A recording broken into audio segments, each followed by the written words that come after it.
poser à Léon Desfontaines, membre du Nouveau Front Populaire. À la base, vous étiez au Parti communiste. Et merci d'être avec nous. 01 80 20 39 21. Beaucoup d'auditeurs ont des questions à vous poser.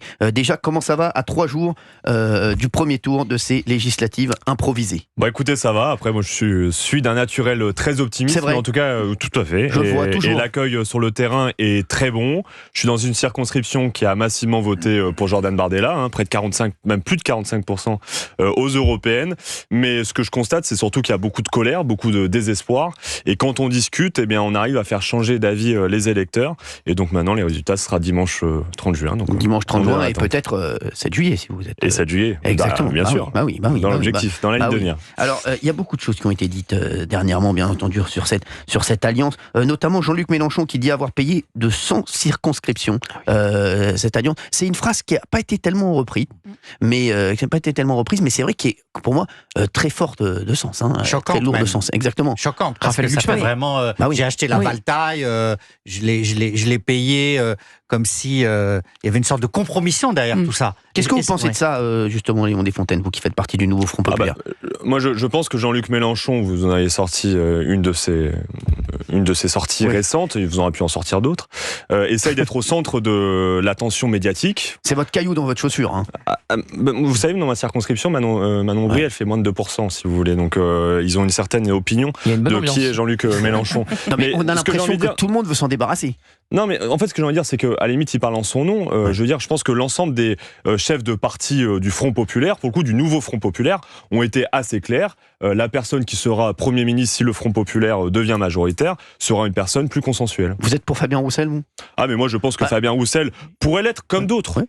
Mais Fabien Roussel, en effet, Jean-Luc Mélenchon. Je pense qu'il est un peu plus consensuel. Mais de toute façon, il faudra une personne consensuelle. Maintenant, moi, mon objectif, c'est de gagner ma circonscription avec un maximum de candidats du Nouveau Front Populaire arrivent à gagner leur circonscription pour qu'enfin, on puisse appliquer notre programme et que ça soit un peu synonyme d'espoir pour les Françaises et les Français. En fait, grâce à Emmanuel Macron, vous avez un joker, vous avez une seconde chance, vous n'avez pas été élu aux européennes et vous le méritiez. C'est les prolongations. Vous aviez fait une très bonne campagne, mais voilà, vous jouez les prolongations et peut-être que vous allez être député. Donc c'est magnifique. Mais moi, c'est les prolongations. Et j'ai toujours dit, moi, j'ai pas peur de retourner dans les urnes, y compris, j'ai toujours dit durant la campagne européenne que je souhaitais débusquer le Rassemblement national, Jordan Bardella, et notamment sur le fait que c'est un faussaire de la question sociale. Eh bien, je compte continuer cela dans l'élection législative. C'est ce que je fais actuellement dans cette troisième très belle circonscription. Au pire des cas, si vous n'êtes pas député, si vous n'êtes pas élu, vous pourrez faire du slam avec votre voix. Non, mais c'est vrai, c'est grand corps malade. Nous, on a petit corps en bonne santé. C'est Gauthier Lebray. Dites-nous votre question. Non, mais vous avez le même âge que Jordan Bardella. Donc vous avez l'âge pour prétendre à Matignon en cas de majorité absolue de la gauche. J'attends un coup de fil là. Vous attendez un coup de fil, oui. Plus sérieusement, sur le programme du Nouveau Front Populaire, vous avez donc signé un programme tous ensemble dans lequel il est mis que les attaques du 7 octobre sont des massacres terroristes. Il n'est pas mis que le Hamas est une organisation terroriste. Pourquoi ? C'est une organisation terroriste. Honnêtement, faut. Mais pourquoi dans le programme, on parle de massacre terroriste, on ne parle pas d'organisation terroriste? Là, c'est peut-être jouer sur les mots. En tout cas, c'est pas jouer sur les mots. Terroriste. Moi, je vous savez pourquoi? Parce qu'il y avait la France insoumise. Attendez. Gauthier Lebray. En tout cas, Léon Desfontaines est extrêmement clair. Donc c'est pas la peine de lui tomber dessus parce que voilà. Non, mais ils ont signé. Oui, mais il a signé, mais regardez ce qu'il vous dit. Le fait que ça soit une attaque terroriste, c'est factuel. Le fait que la France insoumise signe un papier qui dit que le 7 octobre, c'est une attaque terroriste, ça vient clarifier en effet les propos que certains n'ont pas tenus. On a le sentiment que ça a été arraché de haute lutte. C'est ça, et ils disent pas que le Hamas est un mouvement terroriste. Écoutez, reposons-nous sur les faits. C'est écrit que c'est une attaque terroriste qui a été orchestrée, sauf preuve du contraire, par le Hamas, et donc le Hamas est une organisation terroriste. Pour vous, le Hamas est une organisation terroriste. Mais bien sûr, mais je l'ai condamné dès le lendemain du 7 octobre. Cette attaque terroriste islamiste d'une organisation que le Hamas n'est pas une organisation de résistance. Regardez, ça fait 3 minutes que vous êtes avec nous. Et je pense que tous les auditeurs d'Europe 1, toutes les personnes qui sont dans le studio en train de nous regarder en régie ou qui sont là autour de la table, doivent se poser une seule et unique question. Quelle erreur vous avez faite? Quelle erreur vous avez faite de ne pas y aller sans la France, sans la France, avec Jean-Luc Mélenchon, sans la France. C'est pas possible, sans les Insoumis, bien sûr. Pourquoi vous n'y êtes pas allé sans eux? C'est votre caillou dans votre chaussure. Je suis sûr que vous y seriez allé avec Raphaël Glucksmann et vous. Et voilà une petite alliance avec des gens normaux. vous auriez eu énormément plus de chances de gagner. Vous vous êtes tiré une balle dans le pied à cause de Jean-Luc Mélenchon. On voit bien que Jean-Luc Mélenchon et toute la France insoumise, et vraiment, c'est votre caillou dans votre chaussure. Vous allez perdre à cause d'eux. Vous savez pourquoi Jean-Luc Mélenchon fait ses sorties ces derniers temps? C'est parce qu'il se sent acculé et il n'est pas au centre de l'audience médiatique. Donc il fait différentes sorties pour pouvoir justement être au centre des débats, c'est la première chose. Pourquoi il n'est pas au centre du débat médiatique? Parce qu'aujourd'hui, avec le nouveau Front Populaire, on est en train d'écrire une nouvelle page pour la gauche. Cette gauche qui refait de la défense du travail et des travailleurs sa priorité. Mais Manuel Bompard, je n'ai pas d'accord avec vous. Écoutez, Manuel Bompard, personne ne peut décider d'exclure le candidat qui a fait 22% à l'élection présidentielle et permis le rassemblement aux élections législatives de 2022. C'est absurde. Donc on a le sentiment que dès le 8, en fait, tout va voler en éclats. Exactement. Écoutez, tout volera en éclats si le Rassemblement national est au pouvoir, en effet. Mais ça, c'est pas que pour la gauche, ça sera le pays en entier. Moi, ce que je souhaite, c'est qu'une majorité de députés du Front Populaire et les députés du Front Populaire demain éliront le Premier ministre qui leur semble le plus consensuel. Léon Desfontaines, juste. Comment vous voulez que les Français qui nous écoutent, les Français qui écoutent Europe 1 aujourd'hui en direct à 17h38, se disent cette alliance est une alliance sérieuse, on va les mettre notre bulletin de vote et on va leur donner les clés de la France, alors que la France insoumise, qui est quand même ceux qui ont ramené le plus de députés, ils peuvent pas gouverner avec eux. On ne sait pas qui va être le Premier ministre, on n'en a aucune idée. On ne sait pas de qui va être composé le gouvernement. Il y a un débat télévisé, une fois c'est Manuel Bompard, une fois c'est Olivier Faure, une fois c'est ma grand-mère, une fois c'est mon petit frère. Donc qui sont membres du Front Populaire. Derrière Manuel Bompard, pendant le débat, il n'y avait que des insoumis. Donc ça prouve bien que c'est eux qui ont la main. Et le programme économique, c'est que des insoumis également. Exactement. Donc le problème, je vous le dis, moi Léon Desfontaines, et je le dis, je suis le premier à vous défendre à chaque fois, parce que je suis persuadé, et vous voyez ou pas, plein de gens disent, oui, il est contre le Front Populaire. Je suis contre le Front Populaire, mais je ne suis pas contre le Front Populaire. C'est la France insoumise qui me pose problème. Moi, un Front Populaire, avec le Parti Socialiste et des gens normaux, comme Olivier Faure, comme Raphaël Glucksmann, qu'on aime ou qu'on n'aime pas, voilà, et avec des gens comme vous, comme Fabien Roussel, oui, ça peut tenir la route dans la tête des Français. Aujourd'hui, le problème que vous avez, c'est que vous êtes otage de la France insoumise. Je suis désolé. Mais déjà, la France insoumise n'est pas un tout homogène. François Ruffin n'est pas le même qu'aujourd'hui que Manuel Bompard. François Ruffin, il va partir. Oui, mais regardez ce que vient de dire Adrien Quatennens. C'est plus du melon là, c'est une pastèque. Oui, j'ai vu passer. C'est ce qu'il a dit à François Ruffin. Ce que j'ai envie de dire, oui, mais Adrien Quatennens n'est même pas candidat du Front Populaire. Donc à un moment, il peut parler en son nom s'il veut. Il est libre de parler, mais il n'est pas candidat du nouveau Front Populaire, ni même porte-parole. Moi, ce que j'ai envie de dire, c'est qu'aujourd'hui, vous raisonnez comme lors des campagnes européennes. Le contexte a changé. Le contexte a changé parce qu'il y a dissolution. Parce que le Rassemblement national est sur le perron de Matignon. Ils n'y sont pas encore, mais ils sont sur le perron de Matignon. Et donc le contexte nous a invités à nous rassembler, oui, pour permettre d'offrir une nouvelle majorité au pays, une majorité de gauche. Une majorité qui s'est mise d'accord sur l'essentiel. Abrogation de la réforme des retraites, augmentation des salaires, augmentation des pensions de retraite. Je pense que c'est ça les priorités qu'on souhaite mener et c'est la priorité que nous demandent les Français. Léon Desfontaines, je vous jure, je vous promets. Je parle énormément en français. J'en ai tous les jours, sur Europe 1, je les vois tous les jours dans la rue. Les Français, ils me disent, on comprend pas en fait. On comprend pas le Front Populaire. Autant, ensemble, on comprend. C'est Gabriel Attal, le taulier, c'est lui, Emmanuel Macron, il a dit, c'est Gabriel Attal. Le Rassemblement national, c'est clair. C'est Jordan Bardella, ils sont tous derrière, il n'y a rien à dire. Mais c'est moins clair de ce qu'ils proposent. Oui, non, mais vous, on ne comprend pas qui est le patron. C'est qui le patron du Front Populaire? Qui est le patron du Front Populaire? C'est qui? Il y a une équipe qui est en train de se construire, mais rendez-vous compte quand même d'où on est en arrivé. On a Jordan Bardella et on a Gabriel Attal qui sont en train de faire du Jean-Luc Mélenchon de 2022. On reprochait à l'époque, quand même, de présidentialiser cette élection législative avec le fameux Élisez-moi Premier ministre. C'est exactement ce qu'est en train de faire le Rassemblement national et la majorité présidentielle. On est en train de changer. Mais moi, je vais vous dire, j'ai croisé hier, j'étais en porte-à-porte dans le Pontieux. Le Pontieux, c'est dans le porte-à-porte aussi. Ah, mais moi, je suis sur le terrain. Non, je vends mon programme. Oui. Et ma candidature. Mais je faisais du porte-à-porte dans le Pontieux qui a mis en tête Jordan Bardella. Oui. Quand je faisais ce porte-à-porte, des électeurs de Jordan Bardella me disaient on ne comprend plus la retraite. Et notamment, ils m'ont parlé de la retraite à 66 ans. Alors, c'est clair que Jordan Bardella serait le Premier ministre d'une majorité du Rassemblement national. L'autre chose qui est en train de se clarifier, c'est que Jordan Bardella a fait de nombreuses fausses promesses. L'abrogation de la réforme des retraites, il le revient. La sortie du marché européen de l'électricité qui permet de diminuer les factures d'électricité, il dit ça sera pour plus tard. La réalité, c'est que le Rassemblement national a le même projet économique qu'Emmanuel Macron et les Français commencent à s'en apercevoir. Léon Desfontaines, je vais vous dire ce qui compte pour les Français. Il y a deux choses. Le pouvoir d'achat et l'insécurité. Oui. Donc, ils veulent être en sécurité et pouvoir faire plaisir et pouvoir vivre et non plus survivre. Voilà ce qui compte chez les Français. C'est ce que j'entends aussi. Et c'est les deux choses qui comptent. Aujourd'hui, je vous le dis, votre programme, je vous promets, Léon Desfontaines, il est trop à la gauche de la gauche. Enfin, économiquement, vous ne pouvez pas... il est intenable. Il y a un économiste ici qui est avec nous, Marc Toiti. Est-ce que le programme du nouveau Front Populaire est viable? Je suis désolé. Encore une fois, mais le problème c'est que en théorie tout est possible, mais dans la réalité ce n'est pas le cas. Je l'évoquais tout à l'heure parce que le drame c'est qu'il n'est pas financé. Laissez croire qu'en augmentant le taux d'imposition vous allez augmenter les recettes fiscales, c'est exactement l'inverse qui va se produire. Vous allez casser l'activité économique, les taux d'intérêt vont augmenter, ça va encore alimenter une récession. Donc mécaniquement vous aurez moins de recettes fiscales. Donc vous allez ponctionner plus mais sur un gâteau plus petit. Donc vous ne gagnerez pas. Et donc alors je sais qu'il y a des économistes etc qui disent oui. Oui, il y a du débat chez les économistes. Non mais sans être méchant. Des économistes de salon, si vous voulez, théoriciens, qui vivent dans une théorie. Alors, en faisant 1 + 1 = 2. Mais dans la réalité, c'est plus complexe que ça. Et malheureusement, on voit bien que si je peux me permettre, on a une situation aujourd'hui où, encore une fois, si on a une mesure donc du Front Populaire avec augmentation du déficit et de la dette, etc., on va avoir une sanction, vous n'imaginez pas. Ça sera une catastrophe avec des taux d'intérêt qui vont augmenter, un exode fiscal, un exode des entreprises. Donc c'est ça sera extrêmement dangereux. Je vous ai écouté attentivement tout à l'heure et je pense qu'il y a un point sur lequel on peut se mettre d'accord, c'est la nécessité de réorienter notamment les investissements publics, notamment pour que ça permette d'être durable et de créer de la richesse.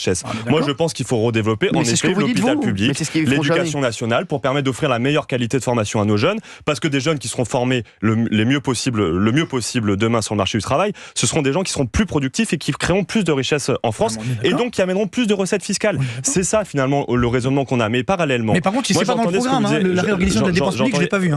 Si, notamment. Vous inquiétez pas, les 150 milliards d'euros d'aide sans aucune condition derrière, elles sont dans le programme, elles sont remises en cause dans le programme. Mais ce que je voulais dire parallèlement, c'est que j'en rencontre quotidiennement, moi, des retraités qui ont travaillé 40 ans, 44 ans tout au long de leur vie, qui ont des retraites qui sont inférieures à 1 300 € par mois. Comment se fait-il, lorsqu'on a travaillé tout au long de sa vie, qu'on peut avoir une retraite qui soit en dessous du salaire minimum? Donc aujourd'hui, oui, à un moment ou à un autre, il va falloir remettre en cause les exonérations. Mais aujourd'hui, on a des exonérations de cotisations, notamment pour des grosses entreprises du CAC 40 qui objectivement n'en ont pas besoin. On a besoin de remettre de l'argent dans les caisses de sécurité sociale pour permettre de financer l'abrogation de la réforme des retraites et l'augmentation des pensions. Vous savez pourquoi, bonjour. Vous savez pourquoi vous êtes très mal? Pour une raison très simple, et Cyril l'a très bien résumé à sa façon. Vous nous dites que Jean-Luc Mélenchon ne représente que lui-même, ne représente rien. Or, vous demandez à n'importe quel Français, il vous dit on aura le choix entre Bardella et Jean-Luc Mélenchon. C'est un problème, donc, je suis d'accord. Ils disent pas on a le choix entre le RN et le choix entre les filles. Ils ont l'impression qu'ils sont pris dans un étau entre Mélenchon et Bardella. C'est quand même dommage que tout le monde, à l'heure où je parle, soit persuadé d'avoir ce choix-là, quand vous, de l'intérieur, vous nous dites que Mélenchon ne représente rien. Mais c'est pour ça que je suis là. C'est qui le chef du nouveau Front Populaire? En fait, mais parce que c'est une coalition de partis, c'est peut-être ce qui est plus simple. C'est clair. Mais en fait, c'est aussi pour cela. Il y a un problème de marketing. C'est aussi pour cela. Il y a une coalition entre les Républicains, Ciotti et le RN. C'est Bardella le chef. C'est qui le chef? Quand vous allez voir un film, vous allez savoir si c'est Belmondo ou Delon qui joue dedans. Le RN et LR, en effet, c'est clair. Le RN, ils ont gardé la tête, mais ils ont pris le programme de LR, la retraite à 66 ans. C'est un Stallone ou un Van Damme? Ce que je vous dis, c'est qu'aujourd'hui, c'est une coalition. Ce qui est sûr, c'est que Jean-Luc Mélenchon n'est pas le chef de cette coalition, contrairement à l'époque de la NUPES. Et si je suis présent ici, aujourd'hui, plutôt qu'en circonscription, c'était justement pour clarifier qu'en effet, Jean-Luc Mélenchon n'est pas le porte-parole du nouveau Front Populaire et que la coalition qu'on est en train de construire, justement, c'est une coalition beaucoup plus large et que si on permet de faire élire une majorité de députés du Front Populaire, ce sera un Premier ministre bien plus consensuel et qui fera concorde à gauche, mais aussi avec l'ensemble de la nation. On a Grégory en ligne sur Europe 1 qui veut poser une question à Léon Desfontaines. Bonjour Grégory. Bonjour Cyril, bonjour à tous, bonjour Monsieur Desfontaines. Merci, vous habitez où Grégory? Grenoble, là où vous avez sévi. Exactement, la petite cuvette. La petite cuvette, exactement. Grégory, vous avez une question pour Léon Desfontaines, allez-y. Oui, Monsieur Desfontaines, ma question est assez simple. Je voudrais savoir, ne pensez-vous pas qu'il faut arrêter de nommer les gens qui votent au Rassemblement national de racistes, de fascistes, d'homophobes, d'islamophobes, de transphobes? Oui, évidemment, il y en a, c'est une certitude.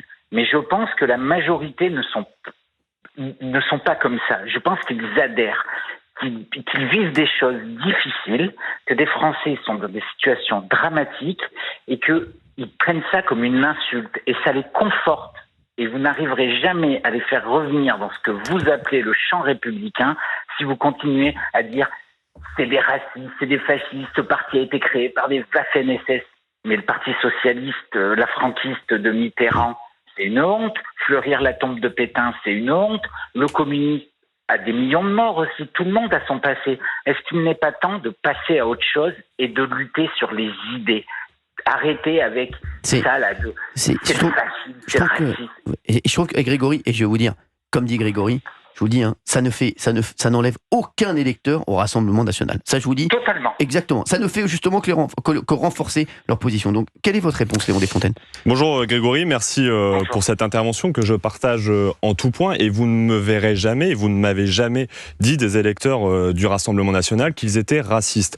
D'ailleurs, ça serait me mettre une balle dans le pied. J'ai 45% d'électeurs Bardella. Et d'ailleurs, je pense que c'est une méconnaissance en réalité des raisons qui poussent aujourd'hui des électeurs français à voter pour Jordan Bardella. S'ils ont voté pour Jordan Bardella aux européennes, c'est parce qu'ils sont en colère vis-à-vis de la politique d'Emmanuel Macron et que pour beaucoup, ils ont voulu sortir le carton rouge à la politique menée par Emmanuel Macron. Mais maintenant, moi, ce que j'ai envie de faire et ce que je fais dans ma 3e circonscription de la Somme, ce que j'ai fait hier dans le Ponthieu, avant-hier à Fressenneville, Fréville et Scarbotin, qui sont les plus grosses villes de ma circonscription, ce que je fais, c'est m'adresser aux électeurs. Je tombe parfois sur des électeurs qui ont voté Bardella. Et j'ai envie de leur dire, qu'est-ce qu'il a fait pour votre pouvoir d'achat? Qu'est-ce qu'il a fait pour votre portefeuille? Si aujourd'hui nos retraites sont en dessous du SMIC, si on a des retraités qui touchent en dessous du SMIC, c'est parce qu'à l'Assemblée nationale, les députés du Rassemblement national et de la majorité présidentielle, ils ont voté main dans la main contre une proposition de loi que nous avions fait. S'il y a des déserts médicaux aujourd'hui en ruralité, notamment dans ma circonscription, c'est parce que main dans la main, les députés de Jordan Bardella et les députés d'Emmanuel Macron, ils ont voté contre une loi qui permettait de réguler l'installation des médecins, notamment pour lutter contre les déserts médicaux. La réalité, c'est qu'ils ont le même projet économique. J'entends beaucoup dans ma circonscription, on ne les a jamais essayés, je le dis, on est en train de les essayer. Les 88 députés du RN, ils ont un bilan, ils doivent rendre compte auprès des Français, et en tout cas, moi je suis là pour le rappeler, y compris aux électeurs. Mais je suis d'accord avec vous sur le fait qu'il ne faut pas leur faire la morale, il faut discuter, engager la discussion, et moi je vois que quand on discute de manière cordiale et dans le respect de chacune des idées, eh bien on arrive à convaincre des électeurs. Merci Grégory d'avoir été avec nous. Merci Cyril, merci à tous. Et juste un petit mot pour Petit Scarabée. Il nous a abandonné le matin chez Monsieur Pro. Non mais c'est vrai, non, parce que comme il fait le soir sur CNews, le patron a peur qu'il se couche trop tard et qu'il se réveille. Attendez, il a 20 ans. Je sais, il a 20 ans, mais vous savez, gentil. Il a un organisme d'un mec de 55 piges. Ça c'est moins gentil. Je vous le dis, mais je l'ai vu. Vous inquiétez pas, je reviens vite. Merci à vous et merci à Yann Moix, à Madame Benaïm, à tous les autres pour leur intelligence et leur compréhension et de ne pas nous insulter. Merci. Nous, les gens qui pensons que le Rassemblement national peut changer les choses. Peut-être on se trompe, mais peut-être on a raison aussi. Merci Grégory d'avoir été avec nous. Je vous fais de gros bisous et si je passe sur Grenoble, on ira se faire un paddle. Merci. Salut Grégory. Ciao. Il y a Audrey, il nous reste 2 minutes. Audrey est avec nous. Elle habite où Audrey? Bonjour Audrey. Bonjour Cyril, bonjour Monsieur Desfontaines et à toute l'équipe. Je suis Meurthe-et-Moselle, Blainville-sur-Lot, près de Nancy. Quoi? Vous êtes à Blainville-sur-Lot? J'ai 2 questions. Vous êtes à Blainville-sur-Lot? Oui, Blainville-sur-Lot. Je connais très bien. Oui, c'est ça. J'ai sévi là-bas. J'aimerais bien que vous connaissiez, venez dîner à la maison un de ces soirs, parce que je suis venue à TPMP en septembre pour mes 40 ans. Vous m'aviez promis un week-end et j'attends encore. Non, c'est pas vrai. Ah oui. Quoi? Mais attendez, c'est fait. Alors Audrey, je m'en occupe. Ça, c'est pas moi, c'est les équipes. Parce que si moi aussi je dois payer les week-ends, je vais le faire, Audrey. Mais je vais m'en occuper. Oui, je vais avec Sacha Elbaz et tout. Ah bah oui, avec Sacha Elbaz, c'est un escroc. Ah bah bien entendu, Audrey. Je m'en occupe. Vous inquiétez pas. Si vous passez. Alors, vous prendrez mon numéro de téléphone et puis j'attends de vos nouvelles. Avec grand plaisir, Audrey. Vous avez une question pour Léon Desfontaines? Il nous reste 2 minutes. Oui, j'avais 2 questions. La première, c'était pourquoi toujours critiquer justement l'extrême droite alors que vous alliez avec M. Mélenchon et M. Louis Boyard, qui ont des propos racistes, et le fait de s'allier, vous êtes tombé dans le piège de l'extrême gauche pour de mauvaises raisons, à part votre portefeuille, et ça va, pour moi, anéantir la gauche. Et ma deuxième question, c'est justement comment des gens de gauche parlent d'augmentation de salaire, alors qu'en pleine crise économique, vous avez voté une loi pour vous augmenter vous-même, en fait. Alors, il y a 2 minutes, 1 minute 20 pour répondre. Okay. Il va falloir aller très vite, Léon. Déjà, très rapidement, si je cherchais un poste, une place, je pense que je me serais présenté ailleurs que dans une circonscription où la gauche fait 18% et où Bardella fait 45%. J'ai pas peur des défis. Moi, j'y vais et je vais affronter le Rassemblement national directement dans des territoires dans lesquels il est en progression. Et deuxièmement, la proposition de loi qui a été faite, c'est pas qui a été votée sur les députés, c'est pas sur leur salaire, c'est sur les indemnités parlementaires. Mais surtout, ce que j'ai envie de dire, c'est qu'on avait fait une proposition de loi pour indexer les salaires sur l'inflation, comme c'est le cas en Belgique, qui n'a pas une bulle inflationniste, sauf preuve du contraire. Et malheureusement, les députés du Rassemblement national et d'Emmanuel Macron, encore une fois, ils ont voté contre. Donc si vous voulez agir pour votre pouvoir d'achat, vous aurez un bulletin à votre disposition, le nouveau Front populaire. Je le sens pas du tout comme ça sur Audrey, mais c'est pas grave. Merci Audrey d'avoir été avec nous. Pas du tout. Merci beaucoup, je vous adore. Et je m'occupe de votre week-end, Audrey. Je vous aime fort. Merci Audrey. Oui, gros bisous. Il nous reste 30 secondes. Je n'ai qu'une seule et unique question à poser à Léon Desfontaines. C'est qui le chef ? C'est une coalition. C'est qui le chef ? Et il y a une équipe. Il faut un numéro 10, il faut un numéro 11, il faut un 7, il faut un 6, il faut un 1. On sait qui est le chef. Il faut plein de gens. C'est qui le chef ? Tout le monde sait que c'est Verdès. Merci d'avoir été avec nous. En tout cas, Léon Desfontaines sur Europe 1. C'était un plaisir, comme d'habitude, de vous avoir. Merci. On se retrouve